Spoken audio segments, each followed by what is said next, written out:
Bapak Ibu Dewan Juri beserta para hadirin yang menonton. Sebelum itu saya mohon izin untuk memperkenalkan diri saya. Perkenalkan, nama saya Safa Maulidia, saya berasal dari SMA Negeri 1 Gondang Wetan. Hari ini saya berdiri di pihak kontra dengan tegas menolak mosi Dewan ini mendukung kedatangan singularitas teknologi. Sebelum bahas itu, kita perlu mengetahui apa itu singularitas teknologi. Singularitas teknologi adalah kondisi ketika kecerdasan buatan melampaui kecerdasan manusia, seperti mampu berpikir, mencipta, dan bertindak tanpa kendali manusia. Bagi kami, hal ini bukanlah harapan, melainkan ancaman besar, karena pada titik itu manusia kehilangan kontrol atas ciptaannya sendiri.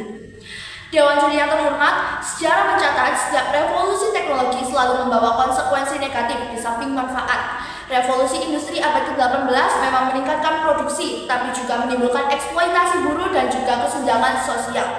Revolusi digital membawa kemudahan komunikasi, tapi juga menciptakan masalah serius seperti misinformasi, penyalahgunaan data, hingga ketergantungan internet. Menurut laporan World Economic Forum pada tahun 2020, otomatisasi dan AI diprediksi akan menggantikan 85 juta pekerjaan pada tahun 2025 di seluruh dunia. Artinya, risiko kehilangan kendali dan dampak sosial ekonomi nyata bukan hanya sekedar teori, melainkan sudah diprediksi oleh lembaga resmi dunia. Dewan Juri yang terhormat, hal ini juga dapat menyebabkan yang pertama yaitu hilangnya kendali manusia. Pada titik singularitas, AI tidak lagi bergantung kepada manusia. Stephen Hawking pernah memperingatkan pada tahun 2014 bahwasanya pengembangan kecerdasan buatan sepenuhnya dapat mengakhiri umat manusia. Peringatan ini bukan hanya tanpa alasan. AI bekerja dengan logika dingin tanpa mempertimbangkan empati, sehingga bisa mengambil keputusan yang justru membahayakan manusia.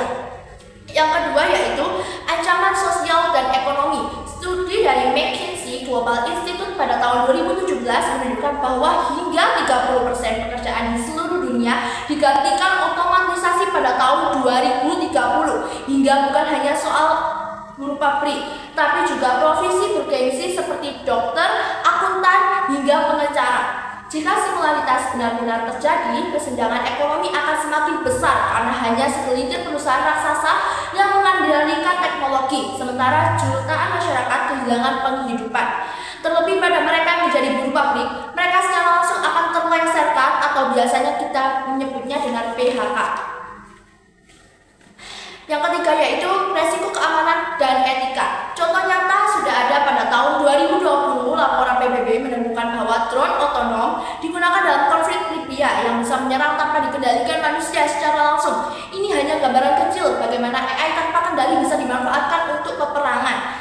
Jika AI superintelligensi mencapai singularitas, risiko penyalahgunaan akan jauh lebih besar, seperti pengawasan massal, manipulasi politik melalui deepfake, bahkan potensi keputusan militer yang lebih mematikan. Dewan Juri yang terhormat, risiko keamanan dan etika ini juga terbukti di lingkungan sekitar saya, yaitu salah satunya ketergantungan kepada AI dalam belajar. Banyak siswa sekarang menggunakan ChatGPT atau aplikasi serupa untuk mengerjakan PR, esai. Hal tersebut juga dapat berisiko menurunkan kemampuan berpikir kritis siswa. Berdasarkan survei McAfee 2023, lebih dari 40% pelajar di Asia menggunakan AI untuk menyelesaikan tugas sekolah. Namun, hal tersebut hanya digunakan untuk menyelesaikan tugas sekolah mereka, bukan hanya untuk belajar.